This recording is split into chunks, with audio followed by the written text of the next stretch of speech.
आइए जानते हैं आज की कुछ अंतर्राष्ट्रीय खबरों को। पहले एक नजर आज की हेडलाइंस पर। पूर्वांचल में भी निर्दलीय निभाएंगे अहम भूमिका। गोरखपुर में भाजपा को बढ़त तो वाराणसी में सपा आगे। बंगाल में चुनाव नतीजों के बाद जगह जगह हिंसा में 11 की मौत। केंद्रीय गृह मंत्रालय ने मांगी रिपोर्ट।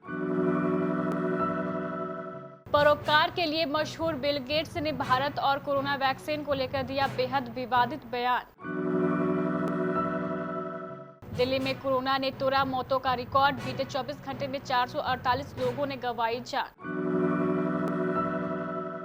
रुद्रप्रयाग में बादल फटने से मची तबाही।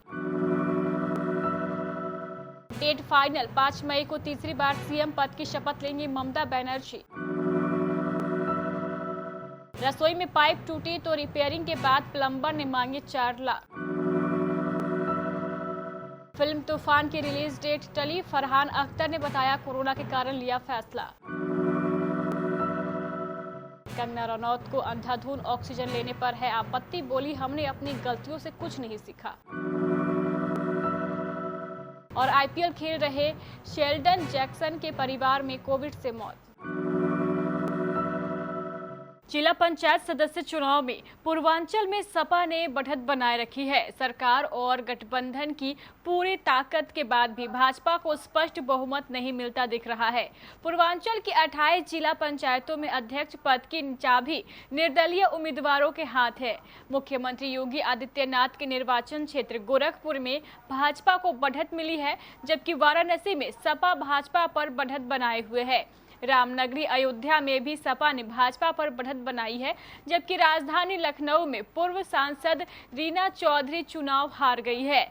हालांकि जिला पंचायत चुनाव की तस्वीर मंगलवार को स्पष्ट हो गई। मुख्यमंत्री के निर्वाचन क्षेत्र गोरखपुर की 68 सीटों में भाजपा 26, सपा 13, बसपा 2, कांग्रेस 1 और निर्दलीयों ने 22 सीटों पर बढ़त बनाए रखी थी। सोनभद्र के 31 में से 11 सीटों पर सपा, 7 पर भाजपा, बसपा को 3, अपना दल एस को 4 और निर्दलीय 6 सीटें जीती। उप मुख्यमंत्री केशव प्रसाद मौर्य, एमएसएमई मंत्री सिद्धार्थनगर सिंह और नागरिक उड्डयन मंत्री नंदगोपाल नंदी के क्षेत्र प्रयागराज जिला पंचायत की 84 सीटों में से सपा को 23, भाजपा को 13, बसपा को 5, कांग्रेस को 1 और 42 पर निर्दलीय बढ़त बनाए हुए थे। ग्राम विकास मंत्री राजेंद्र प्रताप सिंह मोती सिंह के प्रतापगढ़ जिले में भाजपा को 10, बसपा को 8, कांग्रेस को 11 और 28 पर निर्दलीय बढ़त बनाए हुए थे।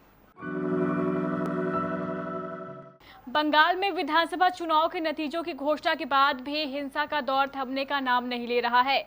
रविवार शाम से सोमवार रात तक विभिन्न हिस्सों में हिंसा की घटनाएं घटी है। इन घटनाओं में 11 लोगों के मारे जाने की खबर है। भाजपा का आरोप है कि इसमें 9 उनके कार्यकर्ता है, जबकि वर्धमान में एक टीएमसी और उत्तर 24 परगना में एक आईएसएफ के कार्यकर्ता की जान चली गई है। ज्यादातर घटनाओं में आरोप तृणमूल कांग्रेस पर लगा है। हिंसा की घटनाओं पर केंद्रीय गृह मंत्रालय ने बंगाल सरकार से रिपोर्ट मांगी है। हिंसा आगजनी पर राज्यपाल ने भी डीजीपी को समन किया है तथा गृह सचिव से रिपोर्ट मांगी है। वहीं भाजपा के प्रदेश अध्यक्ष दिलीप घोष ने रविवार शाम को चुनाव के बाद हिंसा को लेकर राज्यपाल को ज्ञापन सौंपा। आज पूरी दुनिया कोरोना वायरस की दूसरी लहर का सामना कर रही है। इस महामारी से लोगों की जिंदगी बचाने के लिए सरकार वैक्सीनेशन पर जोर दे रही है, लेकिन इसी बीच परोपकार के लिए मशहूर माइक्रोसॉफ्ट के को-फाउंडर बिल गेट्स ने भारत और कोरोना वैक्सीन को लेकर बेहद विवादित बयान दिया है।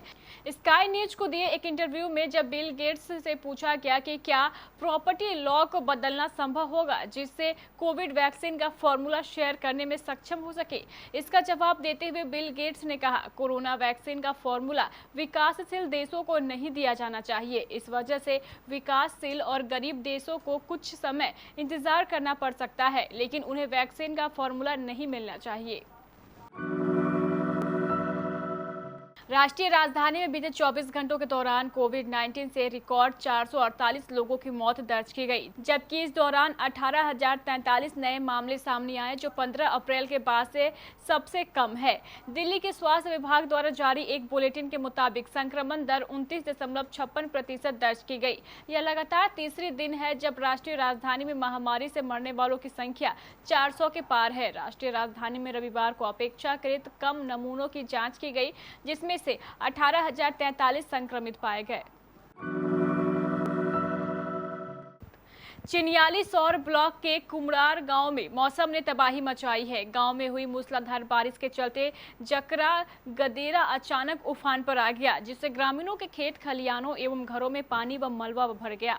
हालांकि अतिवृष्टि से अभी तक किसी प्रकार के जान माल की हानि की सूचना नहीं मिली है। वहीं क्षति का आकलन करने के लिए राजस्व, पुलिस एवं एसडीआरएफ की टीम मौके पर रवाना हो गई।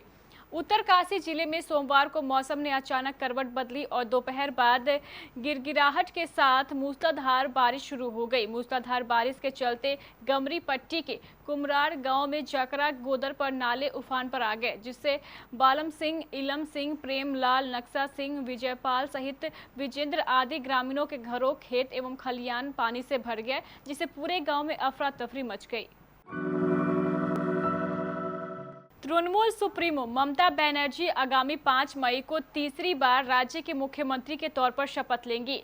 सोमवार को पार्टी के वरिष्ठ नेता पार्थ चटर्जी ने इस बात की जानकारी दी।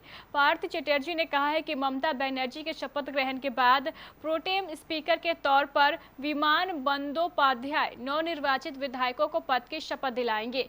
चटर्जी के मुताबिक ममता बनर्जी ने कहा है कि पार्टी सोमवार की शाम को शपथ ग्रहण और कैबिनेट गठन के मसले पर फैसला लेगी। रविवार को हुई मतगणना में तृणमूल कांग्रेस ने 200 से ज्यादा सीटें जीतकर राज्य की सत्ता में वापसी की है।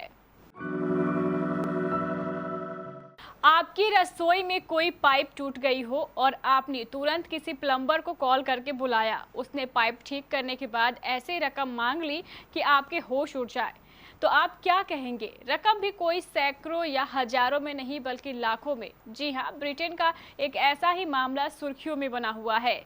द सन की रिपोर्ट के मुताबिक एस्ले डगलस नाम के स्टूडेंट को प्लम्बर ने करीब 4 लाख रुपए का बिल थमा दिया, और वो भी सिर्फ पाइप ठीक करने के नाम पर। एस्ले ने खुद पूरी कहानी बताई। एस्ले ने कहा है कि वो हैंड्स में रहते हैं। एक दिन उनके किचन में काफ़ी पानी भरा हुआ था, जिसके बाद उन्होंने MPM प्लम्बर सर्विस के प्लम्बर मेहदी पैरवी को उसे ठीक करने के लिए बुलाया था। लेकिन मेहदी ने काम करने के बाद जो बिल थमाया, उसे देखकर एस्ले के होश उड़ गए, क्योंकि वो रकम करीब 4 लाख रुपए के बराबर है। बॉलीवुड एक्टर फरहान अख्तर की अपकमिंग फिल्म तूफान की रिलीज डेट को टाल दिया गया है। मेकर्स ने कोरोना के बढ़ते मामलों को देखते हुए यह फैसला किया है। यह फिल्म अमेज़न प्राइम 21 होने वाली थी। फरहान अख्तर ने सोशल मीडिया पर फिल्म की रिलीज डेट की पोस्टपोन होने की जानकारी दी। फरहान अख्तर ने ट्विटर हैंडल पर लिखा, भारत की स्थिति बेहद दर्दनाक है।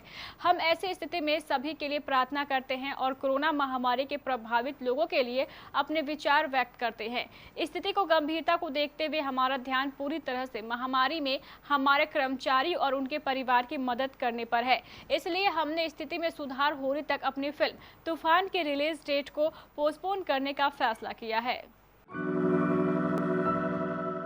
कोरोना वायरस की दूसरी लहर के कारण देश भर में हाहाकार की स्थिति हो गई है। देश के हर हिस्से में बड़ी संख्या में वायरस से संक्रमित लोग हॉस्पिटल में बेड, ऑक्सीजन, इंजेक्शन और दवाइयों की कमी से जूझ रहे हैं। इनके अभाव में हजारों ऐसे संक्रमितों की जान जा चुकी है जिन्हें बचाया जा सकता था। देश भर में लोग ऑक्सीजन की बड़े पैमाने पर मांग कर रहे हैं।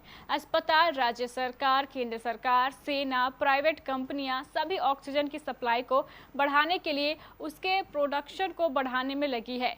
इसके लिए अपने स्तर पर प्लांट्स स्थापित करने की भी कोशिश की जा रही है। इस भयावह समय में जब जनता में सरकार के प्रति बहुत गुस्सा है, ऑक्सीजन बढ़ाने की कोशिशों से कंगना रनौत खुश नहीं है। उन्होंने पर्यावरण से बड़ी मात्रा में ऑक्सीजन लेने पर आपत्ति जताई है। उन्होंने यह तक कह दिया है कि हमने आपदाओं और अपनी गलतियों से कुछ नहीं सीखा है। घरेलू क्रिकेट के शीर्ष खिलाड़ी और इंडियन प्रीमियर लीग में कोलकाता नाइट राइडर्स की तरफ से खेल रहे शेल्डन जैक्सन के परिवार की सदस्य का कोविड-19 के कारण सोमवार को निधन हो गया। यह 34 वर्षीय बल्लेबाज लंबे समय तक सौराष्ट्र की तरफ से खेलता रहा, लेकिन पिछले सत्र में वह पुडुचेरी की टीम से जुड़ गए थे। जैक्सन ने ट्वीट किया है, आज शाम मेरी आंटी का निधन हो गया। जब मुझे इस सत्र में केकेआर के लिए चुना गया तो वह सबसे अधिक खुश थी और इसलिए मैं टीम के साथ बना रहूंगा। मैं उन सभी का आभार व्यक्त करता हूं जिन्होंने इस मुश्किल घड़ी में हमारी मदद की और उन्हें बचाने की कोशिश की। ईश्वर सबका साथ दे, आंटी की आत्मा को शांति मिले। तो ये थी हमारी कुछ अंतर्राष्ट्रीय खबरें। चलेंगे प्राइम स्टूडियो।